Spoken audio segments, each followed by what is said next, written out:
بہت ہی مشہور معروف آیت کریمہ کا ایک ٹکڑا تلاوت کیا۔ اللہ تبارک و تعالیٰ ارشاد فرماتا ہے یا ایھا الذین آمنوا اتقوا اللہ، یعنی اے ایمان والو اللہ سے ڈرو۔ حضرات محترم، اس آیت کریمہ کے اندر ایک لفظ پہ غور و فکر کریں گے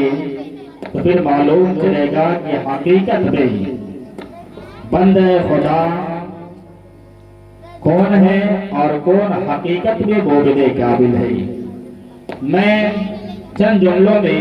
ایک پیغام آپ تک کی پہنچانے کی کوشش کروں گا۔ اللہ ارشاد فرماتا ہے یا ایھا الذین آمنوا، یعنی اس پر جتنے بھی الفاظ ہیں سبوں کو ایک طرف رکھ کر صرف لفظ آمنو پہ غور کرے تو معلوم چلے گا کہ جس کی زندگی لفظ آمنو پہ گزرتی ہے حقیقت میں مومن کامل وہی ہوتا ہے، مومن کہلانے کا حق وہی رکھتا ہے۔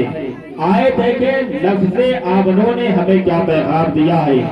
لفظ آمنو نے ہمیں سبق کیا دیا ہے۔ مختصر میں سوال کریں کہ دیکھیں لفظ آمنو پہ جب نظر آپ دوڑائیں گے، آپ کی نظر جب لفظ آمنو پہ پڑھے گی تو اس میں آپ کو 4 حرف نظر آئیں گے۔ پہلا حرف جو آپ دیکھیں گے الف کی شکل میں، دوسرا حرف جو دیکھیں گے میم کی شکل میں، اور تیسرا حرف پہ جب آپ کی نظر پڑے گی تو وہ نون ہوگا۔ چوتھے حرف اور اخیر حرف پہ جب آپ کی نظر پڑے گی تو وہ واو کی شکل نظر آئے گا۔ حضرات محترم دیکھیں اللہ تبارک و تعالی چاہتا تو یہاں پہ 4 کے بجائے 3 کا بھی ذکر کر سکتا تھا، 4 کے بجائے 5 کا بھی ذکر کر سکتا تھا، لیکن اللہ تبارک و تعالی نے یہاں پہ 4 ہی کو ذکر کیا۔ اور ایک دوسری بات یہ کہ لفظ الف کے ذکر کرنے کے بعد اللہ اگر چاہتا تو با کو بھی ذکر کر سکتا تھا، چاہتا تو تا کو بھی ذکر کر سکتا تھا، سا کو بھی ذکر کر سکتا تھا، لیکن لفظ الف کے بعد ڈائریکٹ میم کا نمبر آیا ہے۔ اس میں حکمت کیا ہے، اس میں پوشیدہ کیا ہے، اس کے اندر سمایا کیا ہے، میں آپ تک یہ پہنچانے کی کوشش کروں گا۔ آئے لفظ آمنو کے لفظ آمنو میں جو پہلا حرف الف کے شکل اختیار کر کے یہاں پر آیا ہے، جس کو اللہ تبارک و تعالیٰ نے آمنو کے اندر میں سمایا ہے، آئے اس کے پاس جا کر کے ہم اپنا سوال رکھتے ہیں، اے الف بتا کہ اللہ تبارک و تعالیٰ نے آمنو میں تجھے کس لیے سمایا ہے، لفظ آمنو میں تجھے کس لیے داخل کیا ہے، اور یہ بھی بتا کہ تیرے بعد میم کا نمبر آیا ہے، جبکہ الف کے بعد با کا نمبر آتا ہے، الف کے بعد تا کا نمبر آتا ہے، الف کے بعد سا کا نمبر آتا ہے، الف کے بعد جیم کا نمبر آتا ہے، لیکن اے الف بتا اور کسی کو ذکر نہ کر کے تیرے بعد لفظ میم کو ذکر کیا گیا ہے، اسے ذکر کرنے کی کیا حکمت ہے، اس کے اندر کیا پوشیدہ ہے، اس کے اندر کیا سمایا ہوا ہے۔ تو الف نے کہا ہے سنو سنو، اللہ تبارک و تعالیٰ ارشاد فرماتا ہے اے ایمان والو اللہ سے ڈرو، اے ایمان والو اللہ کے خوف اپنے دل میں رکھو، اے ایمان والو اگر یقیناً اللہ کے ڈر کو اپنے سینے میں بسا لو گے اور پھر سچوں کے ساتھ ہو جاؤ گے تو اللہ تبارک و تعالیٰ تیری زندگی کو کامیاب بنا دے گا۔ لفظ آمنو کے الف کے پاس جا کر کے ہم نے سوال کیا کہ بتا تجھے آنے کا مقصد کیا ہے، تو کیا چاہتا ہے، تو لفظ الف نے پکار کر کے کہا ہے کہ مسلمان ہونا اور ہے اور مومن ہونا اور ہے۔ اگر چاہتے ہو کہ مسلمان کے ساتھ ساتھ اللہ تبارک و تعالیٰ تجھے ایمان نام سے جانے اور پہچانے، چاہتے ہو کہ مسلمان کے ساتھ ساتھ دنیا کے اندر رہ کر کے امت محمدی بن کر کے زندگی گزارے، اللہ کے پیارے حبیب جناب محمد رسول اللہ صلی اللہ تعالیٰ علیہ وآلہ وسلم کے غلامی کا پٹا اپنے گردن میں ڈال کر کے زندگی گزارے تو سن ایمان والا وہی انسان ہوگا جو الف کے بعد جو الف سے اللہ کو مانے گا، الف کے پروار کو بنائے گا، الف کے بتائے ہوئے الف کے بعد اللہ کے بتائے ہوئے تمام احکامات کو اپنے سینے میں بسا کر کے اپنی زندگی گزارے گا، ایمان والا حقیقت والوں میں وہی انسان ہو جائے۔ کہا الف نے کہ صرف اللہ کو مان لینے سے مومن کامل نہیں ہو سکتے، میرے بعد میم کا بھی نمبر آیا، جا کر کے ذرا اس سے پوچھ لے کہ میم کی کیا خواہش ہے، میم کے آنے کا مقصد کیا ہے۔ میں نے جا کر کے میم سے پوچھا، اے میم بتا، الف سے میں نے پوچھا کہ تیرا مقصد آنے کا کیا ہے۔ اس نے اپنا مقصد کو ظاہر کیا ہے، اس نے اپنا آنے کے خیال کو اظہار کیا ہے کہ مجھے یہاں پر پیش اس لیے کیا گیا ہے، مجھے یہاں پر ذکر اس لیے کیا گیا ہے کہ الف سے اللہ کو مانو گے تبھی جا کر کے مومن کامل بنو گے۔ آپ دیکھیں دنیا میں ایسے بھی لوگ پائے جاتے ہیں جنہوں نے اللہ کو مانا ہے لیکن اسے جھوٹ بولنے کا الزام بھی ثابت کیا ہے۔ ماشاء اللہ، میں آپ کو بتانا چاہوں گا مومن کامل حقیقت میں وہی انسان ہوگا جس کے دل میں اللہ کا خوف ہوگا، نبی کی محبت ہوگی، شریعت متحدہ کے مطابق زندگی ہوگی۔ اللہ تبارک و تعالیٰ مومن کامل کی دولت اسی کو عطا فرما دے گا۔ میم نے کہا ہے الف سے اللہ کو ماننا پڑے گا، تو سن لو میم یہاں پہ ذکر اس لیے کیا گیا ہے، اللہ نے میم کو بیان یہاں پہ اس لیے کیا ہے کہ حقیقت مانو میں مومن کامل بننا چاہتے ہو تو سن لو، وقت آئے گا جس وقت میں اللہ تبارک و تعالیٰ آخری نبی بنا کر کے دنیا کے حوالے جناب محمد رسول اللہ کو پیش کرے گا۔ وہ نبی وہ ہوں گے کہ جس کے نام کا کلمہ ہوگا، اس کے نام کا کلمہ پڑھے گا اور اس کی محبت کو اپنے سینے میں بسائے گا، اس محمد کے اوپر اپنا ایمان لائے گا۔ اللہ تبارک و تعالیٰ مومن کامل اسی کو بنا دے گا، مومن کی دولت اسی کو عطا فرما دے گا۔ دنیا اسے مسلمان بھی کہے گی، مومن کامل بھی کہتی ہے۔ پھر کہا حبیب نے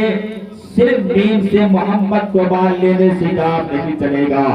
آپ دیکھیں چاروں حق نے اپنے آنے کا مقصد کو اظہار کیا اور بتا دیا زمانے کو کہ او لوگوں ان چاروں کے دامن سے وابستہ رہو گے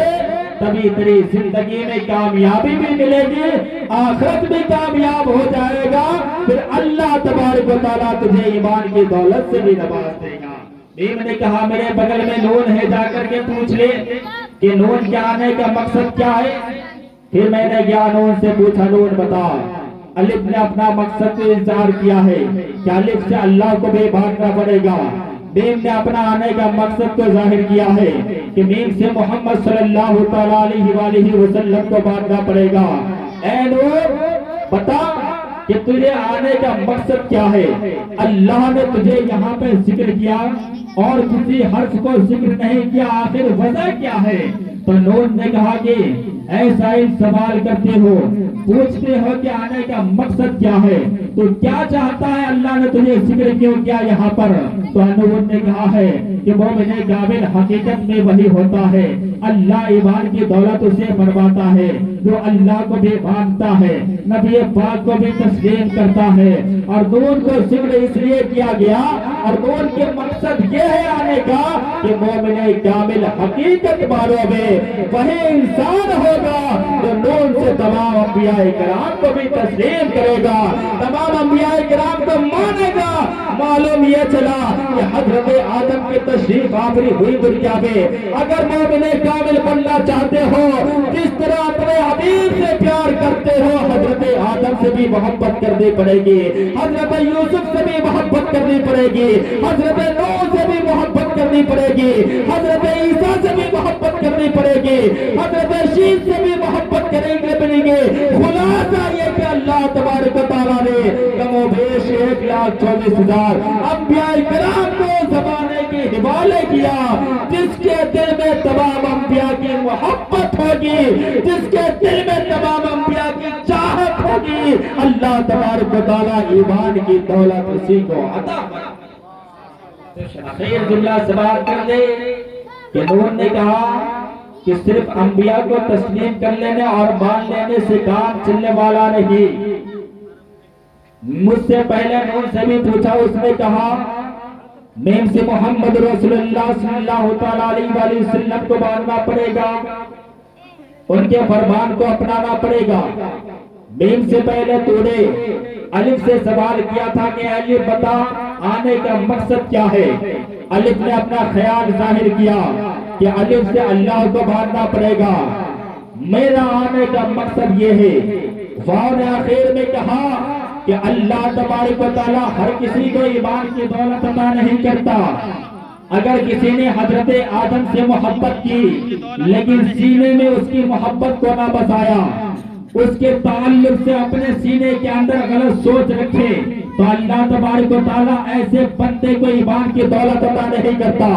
اگر کسی نے جناب محمد رسول اللہ صلی اللہ تعالیٰ علیہ وآلہ وسلم کا کلمہ پڑھ دیا، لیکن اس نے کلمہ پڑھ دیا لیکن اس کی محبت کو اپنے سینے میں نہ بسا کر کے بلکہ ان کے تعلق سے اپنے دل کے اندر غلط خیالات کو بسایا، تو پھر اللہ تبارک و تعالیٰ ایسے شخص کو ایمان کی دولت عطا نہیں کرتا۔ وہاں نے کہا ہے کہ مجھے آنے کا مقصد یہ ہے کہ دنیا میں اللہ تبارک و تعالیٰ کے بہت سارے محبوب ہیں، جس کے سینے میں محبوبوں کی محبت ہوگی،